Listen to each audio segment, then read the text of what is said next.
प्रस्थापितांना धडा शिकवण्यासाठी प्रसंगी मी कॉक्रोच जनता पार्टीचा सदस्यही होण्यास तयार असल्याचं मत ओबीसी नेते लक्ष्मण हाके यांनी मांडलंय। सांगलीत प्रसारमाध्यमांशी बोलताना त्यांनी विधान केलं, मी कॉक्रोच पार्टीचं समर्थन करत असल्याचंही लक्ष्मण हाके यांनी स्पष्ट केलंय।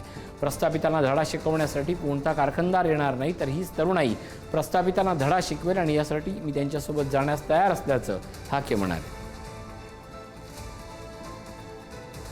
समर्थन असू नये या तरुणाईला 2000 सालानंतर जन्माला आलेल्या म्हणजे 25-26 वर्षाचा हा जर जनजी असेल आणि त्याला सिविक सेन्स, त्याला इथल्या संविधानाबद्दल थोडीशी अस्मिता असेल, त्याला रिझर्वेशन पॉलिसीबद्दल रिस्पेक्ट असेल, तर त्या कॉक्रोच जनता पार्टीचा पहिला सदस्य व्हायला लक्ष्मण हाके तयार आहे।